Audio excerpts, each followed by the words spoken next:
The familiar aroma of freshly baked bread wafted through the cozy bakery, a comforting scent that had greeted me every morning since childhood. As I stepped behind the counter to help my father, Jack, prepare for the day's rush, a pang of nostalgia tugged at my heart. This bakery, a cherished legacy passed down through generations, was more than just a business. It was a sanctuary, a place where the warmth of community and family intertwined. "Morning, sweetheart." Dad greeted me with a warm smile, his hands already dusted with flour from the early morning baking. "Ready for another busy day?" I nodded, tying my apron strings. "You know I am. The Harris Bakery wouldn't be the same without us." Dad chuckled, his eyes crinkling with pride. "Your mother would be so proud of you, Linda. She poured her heart into this place, and now it's our turn to keep her spirit alive." Memories of Mom's infectious laughter and her unwavering dedication to the bakery flooded my mind. Even after she passed away when I was just a teenager, her presence lingered in every nook and cranny, a constant reminder of the love and hard work that built this sanctuary. As the morning rush began, a steady stream of familiar faces filled the bakery, each greeted with a warm smile and a heartfelt exchange. Mrs. Thompson, the elderly widow from down the street, beamed as I handed her a freshly baked blueberry muffin, her favorite. Little Timmy, the rambunctious kid from the neighborhood, bounced excitedly as Dad slipped him an extra chocolate chip cookie, winking conspiratorially. These were the moments that made every early morning and late night worth it. The connections forged, the sense of belonging that transcended mere transactions. In a world that often felt cold and impersonal, our little bakery was a haven, a place where people could find solace in the simple pleasures of life. As the day wore on, my thoughts drifted to Mark, my husband of 2 years. We had met at the office where we both worked, and from the moment our eyes locked, I knew there was something special between us. His kind eyes and gentle demeanor had captured my heart, and I couldn't help but imagine a future filled with love and laughter by his side. Yet, even in the midst of our blissful union, a shadow loomed, the ever-present specter of Mark's mother, Evelyn. A woman of wealth and social standing, she had never approved of my humble roots or the bakery that meant so much to me.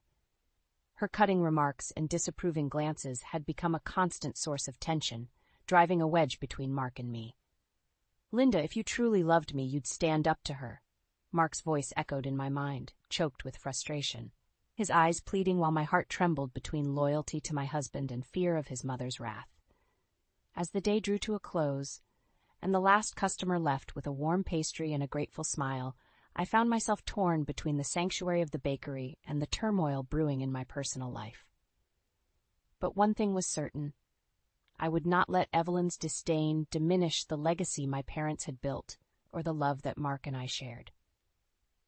With a deep breath, I steeled my resolve, determined to find a way to bridge the divide and protect the things that mattered most.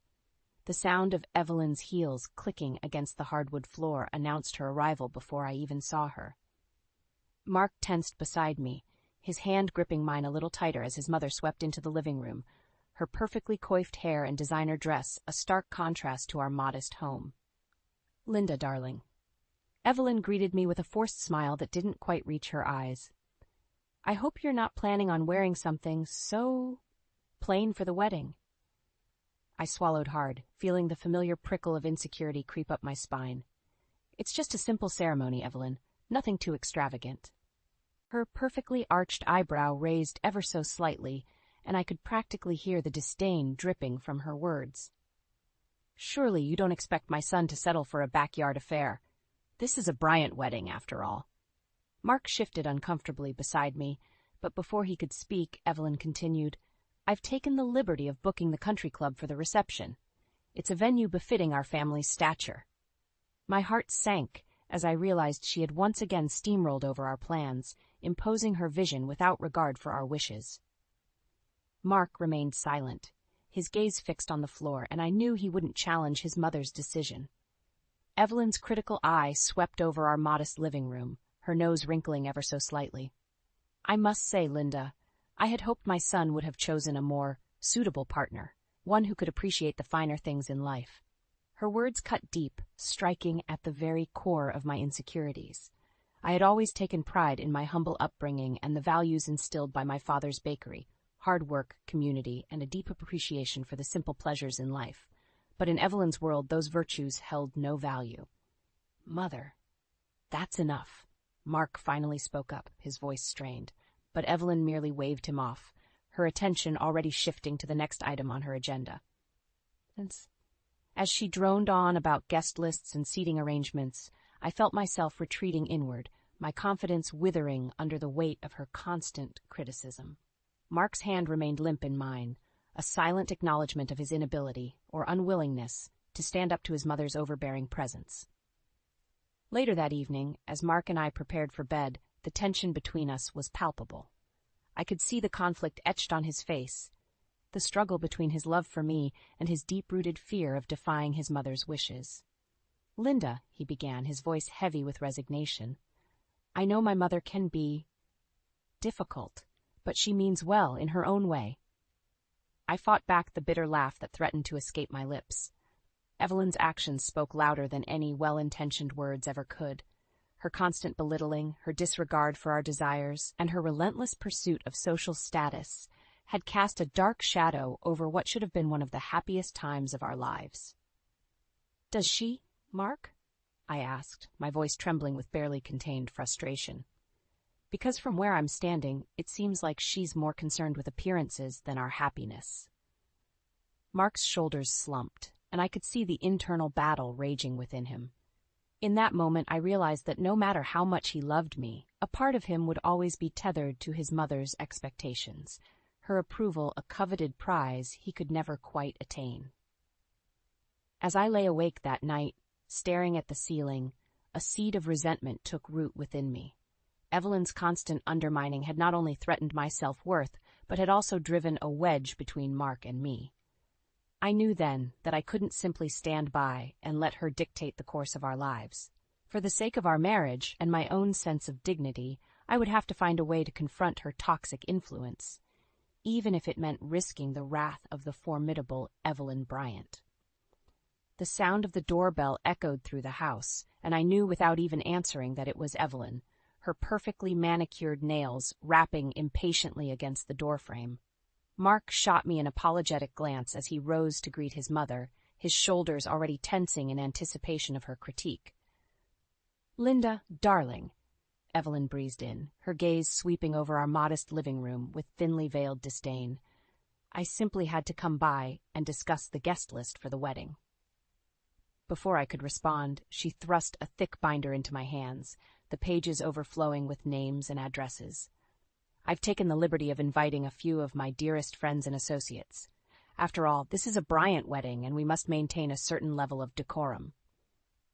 My heart sank as I flipped through the pages, recognizing none of the names, a veritable who's who of Evelyn's elite social circle.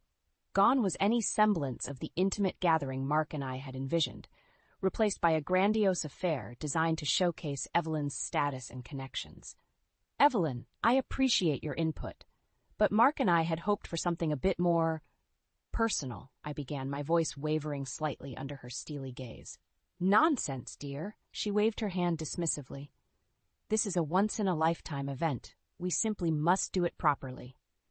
Mark shifted uncomfortably beside me, his silence a deafening testament to his unwillingness to challenge his mother's authority. I could feel the frustration building within me, a simmering resentment at the way Evelyn steamrolled over our wishes, treating our wedding as a mere extension of her own social ambitions. "But what about my family and friends?" I pressed on, my voice growing stronger. "Shouldn't they be included as well?" Evelyn's perfectly sculpted eyebrow arched ever so slightly, and I could practically hear the disdain dripping from her words. "Surely you don't expect to invite those common folk to such an esteemed occasion." The insult stung like a slap in the face, and I felt Mark tense beside me, his jaw clenching as he struggled to find the words to defend me. But before he could speak, Evelyn continued, her tone laced with condescension. "Darling, I'm only trying to ensure that this wedding reflects the Bryant family's standing in society. We can't have your little bakery friends cluttering up the guest list, now can we?" The air seemed to crackle with tension as her words hung between us, and I could feel the anger bubbling up within me, threatening to boil over. How dare she dismiss the very people who had been my rock, my support system, throughout my life? The loyal customers and cherished friends who had celebrated my triumphs and comforted me in my darkest moments, reduced to mere clutter in Evelyn's eyes. "That's enough, Mother," Mark finally spoke up, his voice strained but resolute. "Linda's family and friends are just as important as yours. This is our wedding, and we'll invite whoever we choose." Evelyn's eyes narrowed, her perfectly painted lips pursing in disapproval. "Mark, darling, you can't be serious. These people are beneath us, and their presence will only serve to diminish the grandeur of the occasion." The words hung in the air like a slap, and I could feel the anger and hurt radiating from Mark as he struggled to maintain his composure. In that moment, I realized the true depth of Evelyn's disdain, not just for me, but for everything and everyone that didn't conform to her elitist ideals. As Evelyn continued to prattle on about seating arrangements and floral arrangements, her voice droning on like a persistent buzz, I felt a newfound resolve taking root within me. This was supposed to be the happiest day of our lives, a celebration of love and commitment, but Evelyn had twisted it into a twisted display of social climbing and one-upmanship. I would not stand idly by and let her trample over our dreams, our values, any longer. If Mark couldn't find the strength to stand up to his mother, then I would have to take matters into my own hands. The seeds of a plan began to germinate in my mind, a silent vow to reclaim our wedding and our lives from Evelyn's toxic grip. The familiar chime of the bakery's bell greeted me as I stepped inside, the comforting aroma of freshly baked bread instantly calming my frayed nerves.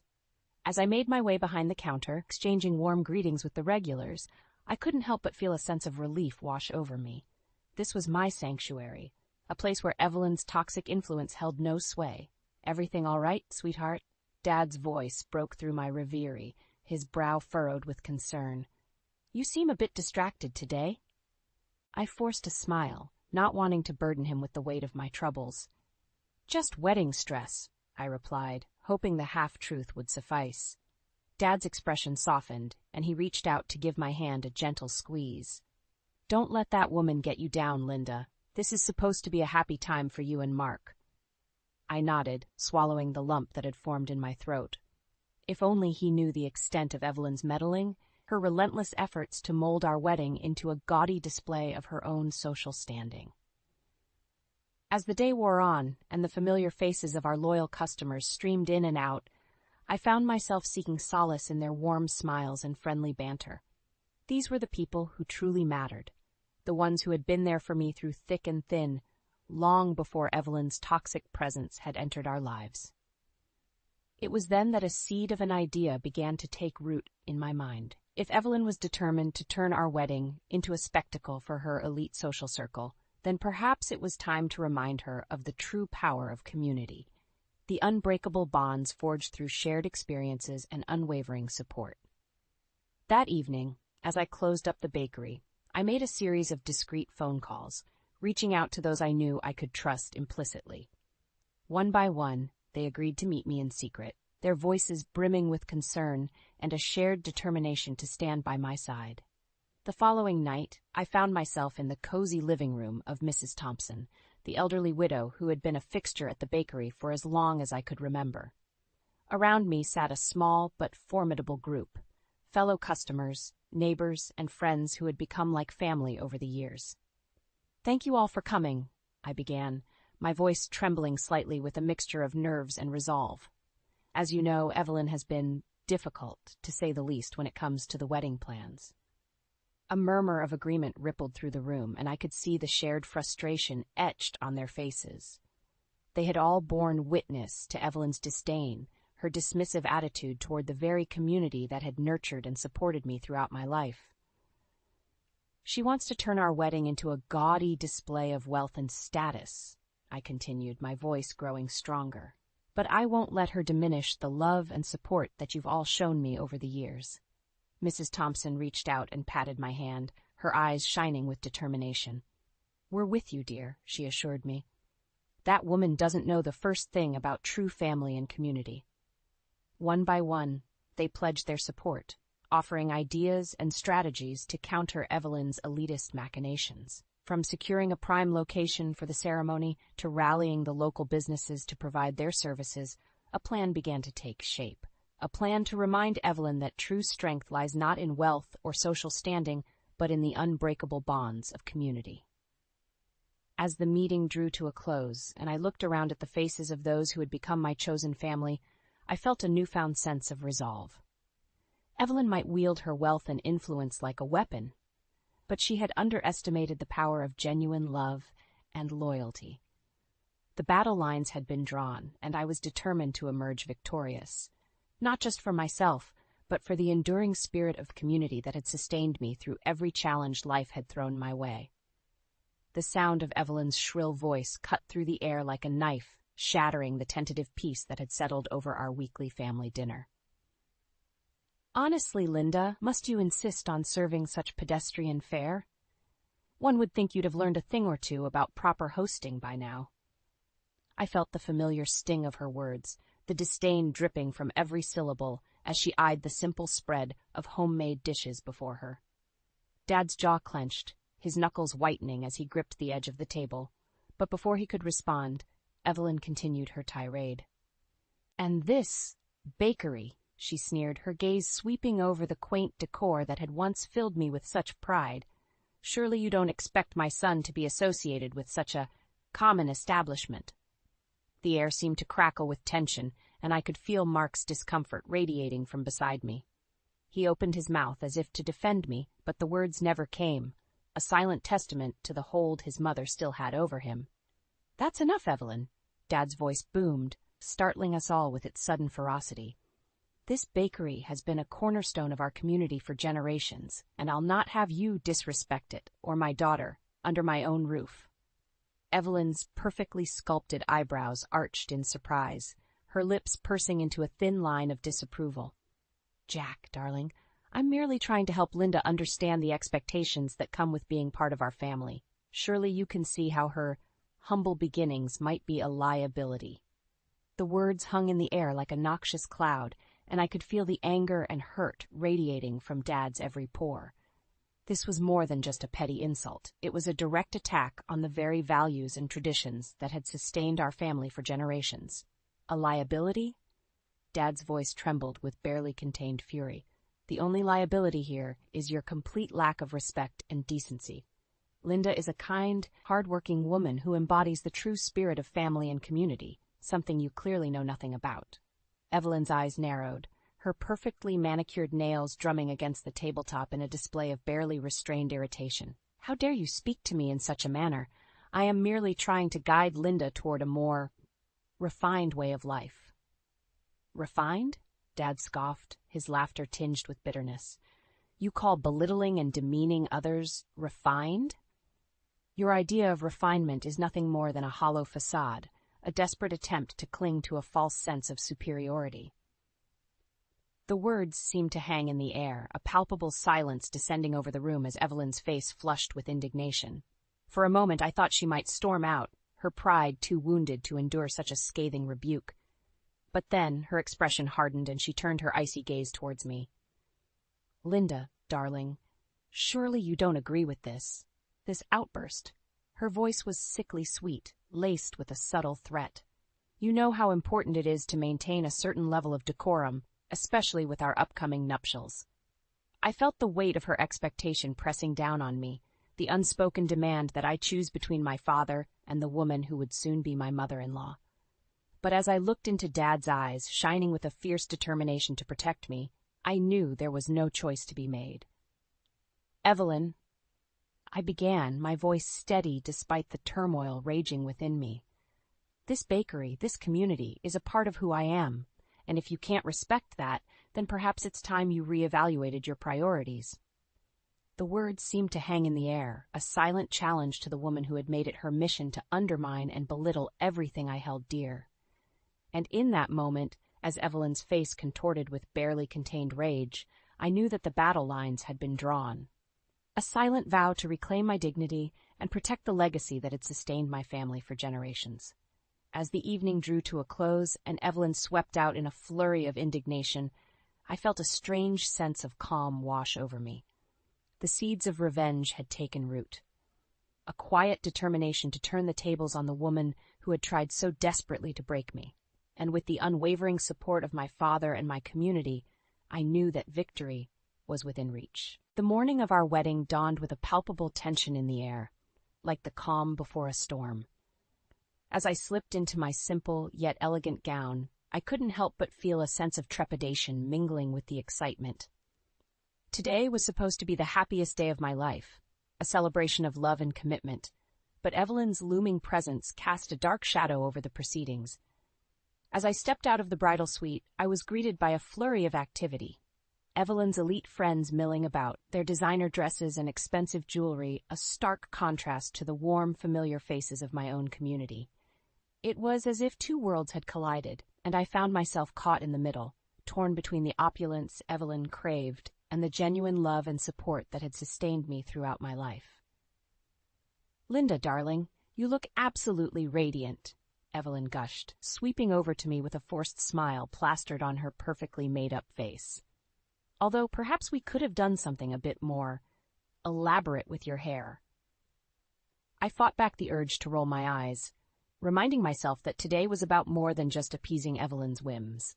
This was my day, our day, and I would not let her dampen the joy and significance of the occasion. As the ceremony began, I felt a sense of calm wash over me, bolstered by the presence of my father and the familiar faces of our loyal customers and friends. These were the people who truly mattered, the ones who had been there for me through thick and thin, long before Evelyn's toxic influence had entered our lives. And then, as if sensing my newfound resolve, Dad took the stage, his eyes shining with a mixture of pride and determination. "Friends, family, we are gathered here today to celebrate the union of two remarkable individuals," he began, his voice ringing out with a clarity and strength that belied his years. "But more than that, we are here to honor the enduring spirit of community, the bonds that transcend mere bloodlines and social status, forged through shared experiences, unwavering support, and a deep appreciation for the simple joys in life." I could see Evelyn's perfectly sculpted eyebrows knit together in confusion, her lips pursing ever so slightly as Dad's words washed over her like a gentle rebuke. "Linda and Mark have chosen to embark on this journey together, not just as husband and wife, but as partners in a legacy that stretches back generations," Dad continued, his gaze sweeping over the assembled crowd. "A legacy built on the values of hard work, resilience, and an unwavering commitment to those who truly matter, the people who have stood by their side through good times and bad." As Dad's speech reached its crescendo, I felt a surge of pride and gratitude swell within me. This was more than just a wedding ceremony. It was a defiant declaration of the strength and resilience that had sustained my family and our community for generations, a powerful rebuke to Evelyn's shallow obsession with status and wealth. And as I turned to face Mark, his eyes shining with a newfound understanding and respect, I knew that no matter what challenges lay ahead, we would face them together, bolstered by the love and support of those who truly mattered, and the unbreakable spirit of community that had brought us to this moment. The reception was in full swing, the air thick with the mingled scents of expensive perfumes and the familiar aroma of freshly baked treats from the Harris Bakery. As I made my way through the crowd, exchanging warm embraces and heartfelt congratulations, I couldn't help but feel a sense of pride and vindication wash over me. Despite Evelyn's best efforts to turn our wedding into a gaudy display of wealth and status, the genuine love and support of my community had shone through, overshadowing her hollow network of social climbers. Their presence was a tangible reminder of the true strength that lay in the bonds of family and community, bonds that transcended mere bloodlines and social standing. As I caught sight of Evelyn, her perfectly coiffed hair and designer dress, a stark contrast to the warmth and simplicity that surrounded her, I steeled myself for the inevitable confrontation. She had been uncharacteristically subdued during the ceremony, no doubt stung by Dad's powerful speech and the outpouring of affection from our guests. But I knew better than to expect her to retreat quietly into the night. Evelyn was a woman accustomed to getting her way, and she would not relinquish her grip on power and control without a fight. Sure enough, As I approached the head table, her eyes narrowed, and she rose to her feet, a hush falling over the room as she cleared her throat. "Ladies and gentlemen, if I could have your attention for just a moment." I felt Mark tense beside me, his hand tightening around mine as we braced ourselves for the onslaught. "As many of you know, I have had my reservations about this union," Evelyn began, her voice dripping with disdain. "Not because I harbor any ill will toward Linda, of course, but because I fear she may not be suited for the lifestyle that comes with being part of our family." A murmur rippled through the crowd, and I could feel the eyes of my community members burning into Evelyn, their silent support bolstering my resolve. "You see, the Bryant name carries with it a certain level of prestige, a certain expectation," Evelyn continued, her gaze sweeping over the assembled guests. "And while I'm sure Linda's humble upbringing has instilled in her a certain set of values, one can't help but wonder if she truly understands the responsibilities that come with our station." The words hung in the air like a heavy fog, and I could feel the anger and hurt radiating from Dad's every pore. But before he could respond, before the fury that had been simmering within me could boil over, a voice rang out from the crowd, clear, strong, and unwavering. "With all due respect, Mrs. Bryant," Mrs. Thompson, the elderly widow who had been a fixture at the bakery for as long as I could remember, stepped forward, her eyes shining with a fierce determination. "It seems to me that you're the one who doesn't understand the true meaning of family and community." A hush fell over the room as Evelyn's perfectly sculpted eyebrows knit together in confusion, her lips pursing ever so slightly. "Linda may not have been born into your world of wealth and privilege," Mrs. Thompson continued, her voice carrying a weight and authority that belied her years. "But she has something far more valuable, a deep appreciation for the bonds that truly matter, the ones forged through shared experiences, unwavering support, and a genuine love for the simple joys in life."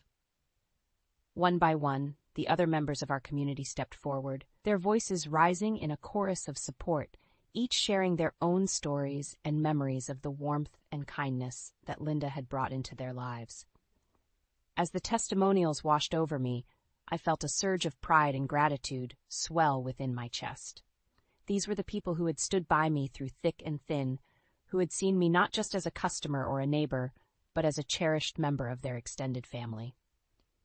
And as I turned to face Mark, his eyes shining with a newfound understanding and respect, I knew that no matter what challenges lay ahead, we would face them together, bolstered by the love and support of those who truly mattered and the unbreakable spirit of community that had brought us to this moment. "Mother," Mark's voice rang out, clear and resolute, cutting through the din of the crowd. "I love you, and I will always be grateful for the opportunities you've provided me. But Linda is my wife, my partner, and my future. And if you cannot accept and respect that, then I'm afraid our paths must diverge." A collective gasp rippled through the room as Mark's words sank in, and I could see the color drain from Evelyn's face, her carefully constructed facade crumbling before our very eyes. "From this day forward, I will be taking Linda's surname," Mark declared, his hand tightening around mine in a silent vow of solidarity. "And I will embrace the values and traditions that have sustained her family for generations, values that you, regrettably, seem to have lost sight of." In that moment, as Evelyn stood frozen in stunned silence, I felt a sense of liberation wash over me. The shackles of her toxic influence had been broken, and I was free to embrace the life I had always dreamed of. A life filled with love, laughter, and the unwavering support of a community that had become more than just neighbors, but a cherished extension of my family. The months following our wedding passed in a whirlwind of change and adjustment, but through it all, a sense of peace and contentment settled over our lives. With Evelyn's toxic influence finally banished, Mark and I were free to embrace the values and traditions that had sustained my family for generations. Gone were the days of walking on eggshells, constantly second-guessing ourselves to appease Evelyn's elitist whims. Instead, we found ourselves welcomed with open arms into the warm embrace of my community, their unwavering support and genuine affection a balm for the wounds inflicted by years of emotional turmoil. As we settled into our new life together, Mark threw himself wholeheartedly into the daily operations of the Harris Bakery, his natural affinity for numbers and business acumen proving invaluable as we explored ways to expand our reach and share our beloved treats with a wider audience. "You know, Linda," he mused one evening as we pored over the latest sales figures, a contented smile playing on his lips, "I never truly appreciated the magic of this place until now." I couldn't help but chuckle, remembering the disdain that had once clouded his perception, a byproduct of Evelyn's relentless pursuit of status and wealth. "Well, I'm just glad you finally saw the light." Mark's gaze softened, and he reached across the table to take my hand in his. "It's more than that," he said, his voice thick with emotion. "This bakery, this community, it's a living, breathing embodiment of everything that truly matters in life. Love, loyalty, and the simple joys that money can't buy." As the weeks turned into months, the news of Evelyn's public humiliation and Mark's defiant stance spread like wildfire through her elite social circles. One by one, her so-called friends and associates began to distance themselves, their shallow allegiances crumbling in the face of her tarnished reputation.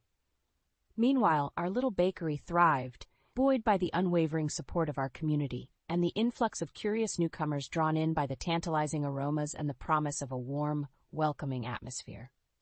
Dad, ever the visionary, saw an opportunity to expand our reach even further, and with Mark's business savvy and my deep-rooted knowledge of the bakery's operations, we embarked on an ambitious plan to open a second location in the heart of the city.